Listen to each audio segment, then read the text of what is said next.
I'm going to go through the top 8 Democrats with the best chance of becoming the Democratic nominee in 2028. Let's walk through them, shall we? Now, before you say to me, Chris, 2028, that's 1,308 days away. I know it's 1,308 days away. I literally just counted. Not day by day. But here's what I want to tell you. People are already starting to make moves. So let me just give you a few examples. Gavin Newsom, the governor of California, starts a podcast, which in and of itself he's running. And on that podcast, he has people like Charlie Kirk and Steve Bannon on, people with whom he disagrees. Why would you do that? So that you show that you're not just some reflexive liberal from San Francisco because you want to run for president. Gretchen Whitmer, the governor of Michigan, is in Washington this week giving a speech on bipartisanship and what she's learned as a Midwestern state governor. Pete Buttigieg, the former South Bend, Indiana mayor, and then transportation secretary for Joe Biden, ruled out a run for the Michigan Senate earlier this spring, but hinted that he's not done with politics.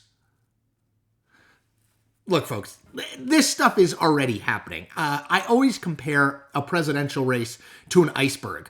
The part that you see above the surface, which is when they go to Iowa or New Hampshire and, do campaign ads, all that stuff, that's the small part. The big part under the surface is all of this stuff. Mark Halpern famously called it the invisible primary. And make no mistake, it is ongoing.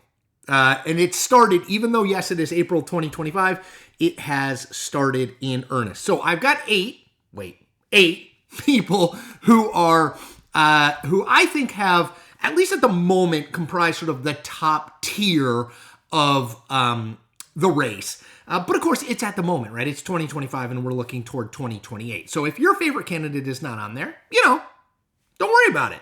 I'm not always right, and you got years. All right, so here are the 8 people that, as of right now, I think have the best chance at being the nominee, and I'm going to explain why for each of them. And just to be clear, this is in alphabetical order, so don't get angry at me if there's no ranking here. It's just a top tier. All right, here we go. The 8 Democrats with the best chance of being the nominee in 2028, starting with Pete Buttigieg. Now, as I mentioned, Buttigieg saying no to the Michigan Senate race, which is an open Senate seat in 2026, almost certainly means he's going to run for president in 2028. And look, we sort of know what we're going to get here.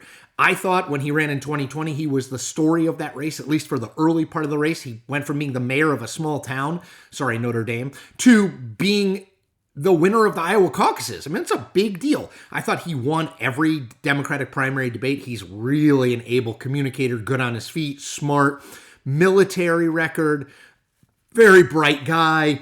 And he's done this before, right? So he knows what it takes. He's going to be able to raise the money, and he's going to build really good organizations staffed by really good people. So to me, he's not only in the top tier, but kind of in the top half of the top tier. So that's number 1, Pete Buttigieg. Number 2, you may have heard of her, Kamala Harris. So yes, the former vice president and the 2024 presidential nominee has a big decision to make in front of her. So she's got to decide what she wants to do next in her political career. The California governorship is open in 2026. Gavin Newsom is term limited out. And I do think that if Kamala Harris wanted to run for that job, she'd be a very clear frontrunner, both for the Democratic nomination and, because it's California, to be the governor. But that would probably mean she couldn't run in 2028 for president. She'd probably have to wait until at least 2032 to run. So what does she want? I think for Harris, she's well known. She's done it before. She's a black woman in a party where being a black woman, I think, has real advantages in terms of who votes in these Democratic primaries. On the other hand, she had her chance and she lost to Donald Trump. I don't know how that plays out, but I think it's absolutely part of a voter's calculation. And I'm on the skeptical end of, if Kamala Harris runs for president again, that she's going to be the nominee. Not everyone agrees with me, but I'm on the skeptical end of that. All right, before I get to the other 6 in 2028, let me make a quick pitch to you, which is, I hope you subscribe to this channel. I am calling balls and strikes no matter what uniform the batter at the plate is wearing. If you don't get that baseball metaphor, if you're from another country and you don't care about baseball, I'm telling it like it is from an independent perspective. I spent decades in mainstream media, CNN, Washington Post. Now I'm out on my own, and I am doing everything that I can to say, this is good, this is bad, not because it's a Republican thing, not because it's a Democratic thing, but because of what I know and what I've reported. So if that sounds like your kind of thing and you want a daily video on politics to help make you smarter and more informed, I'm your guy. So subscribe. Okay, so we've done Buttigieg and Harris. We've got 6 more to go. Next in alphabetical order, Wes Moore, the governor of Maryland. Now, he's probably the least well-known person nationally on my top tier list, but he's got a lot going for him.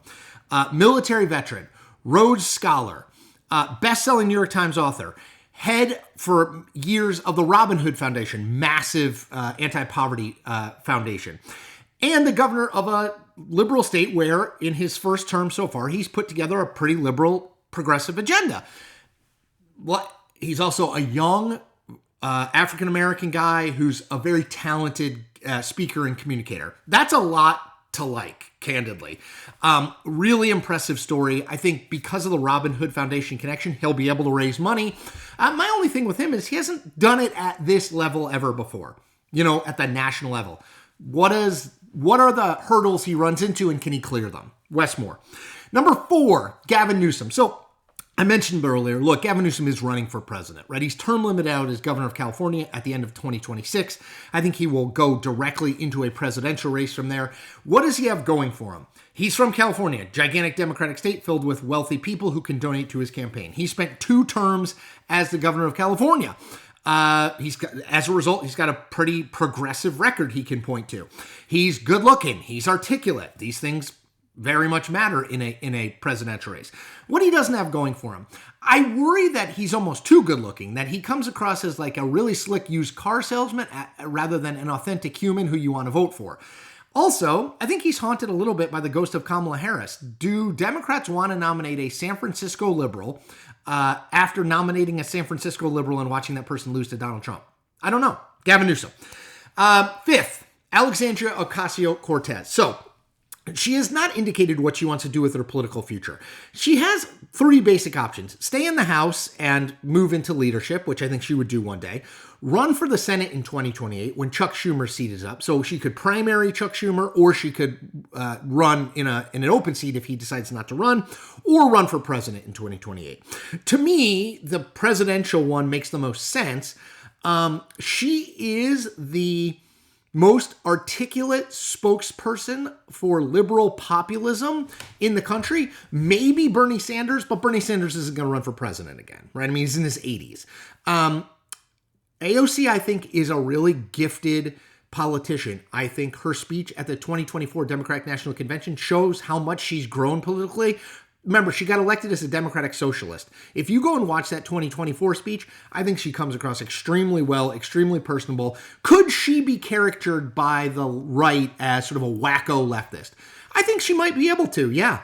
And because she said and done a lot of things that are more leftward ideologically than the middle of the country. And I think that's a concern Democrats will have. But I think she will raise money if she runs. I think she is already really well known.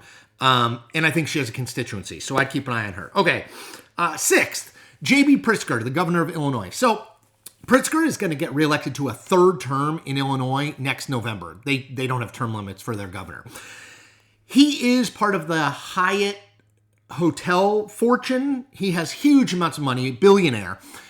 He has spent a bunch of his money running for governor of Illinois, and he's going to seed that money around a lot of places in Iowa, New Hampshire, etc., where that's going to get him real support. It's going to get him activists who, critical key activists who, want to get paid $25,000 a month to work for him.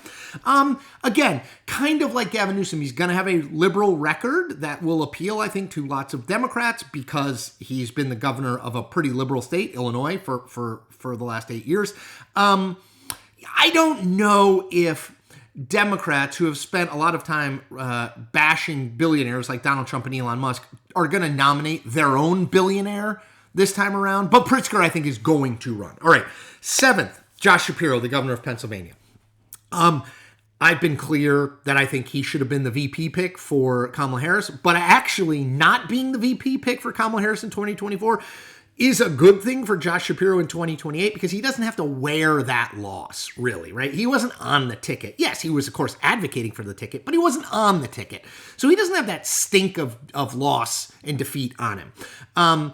He is from, and I think can make a credible argument that the state of Pennsylvania is the single most important state in the country if Democrats want to win the White House. That when they win Pennsylvania. When they lose Pennsylvania. 2016, 2024, Donald Trump wins Pennsylvania, Donald Trump is elected president. 2020, Joe Biden wins Pennsylvania, Joe Biden is elected president. Shapiro is a popular governor. He's going to win, barring some catastrophe. He's going to win a re-election in 2026. I think he will run. Again, he is a little bit like Wes Moore, has not been tested on this big national stage. There will be bumps in the road. There always are. The question is how big they are and do they derail him or does he keep going? And last, but certainly not least, just because she's last in the alphabet on this list, is Gretchen Whitmer, the governor of Michigan. So I have said, and I will say here, out of these 8, I think Whitmer right now has the best chance of being the nominee in 2028, and I'll explain why. She is a Midwestern female governor with a moderate governing record. I think that's a very powerful combination in a Democratic primary, particularly given that the road to the White House is going to again run through the Midwest, Michigan, Ohio, Wisconsin, Pennsylvania, in 2028. I think Whitmer's going to be able to make a case that she worked across the aisle, even while accomplishing things that are progressive priorities. I think she's a very able spokesperson. I think she's got a sort of charisma to her that Kamala Harris, for example, I didn't really think had and don't really think has. I think she's the complete package. At least right now, she's the one who stands out to me. Questions. Can she raise the money? She's never had to raise as much money as she'll have to raise in this race. And the other one, after Hillary Clinton lost to Donald Trump and Kamala Harris lost to Donald Trump, I have heard plenty of whispers that Democrats, that the party cannot nominate another woman because the nation is not ready to elect a woman president. Whitmer will have to battle with that. I think that will be an issue. But for my money, right now, that's the one that I'd sort of pin my guess. And it is an educated guess, but a guess nonetheless on. So to recap, top 8 for 28. Pete Buttigieg, Kamala Harris, Wes Moore, Gavin Newsom, Alexandria Ocasio-Cortez, J.B. Pritzker, Josh Shapiro, and Gretchen Whitmer. That's mine. I will be back soon with my top tier for Republicans in 2028. Little hint, there's going to be a lot of J.D. Vance and Don Jr. on that list. All right, couple things. One, as I said earlier in the video, subscribe, okay? Subscribe for this kind of independent news analysis. Second, like and comment on this video. It's easy. Put the thumb up. Right? Easy. Put the thumb up and comment.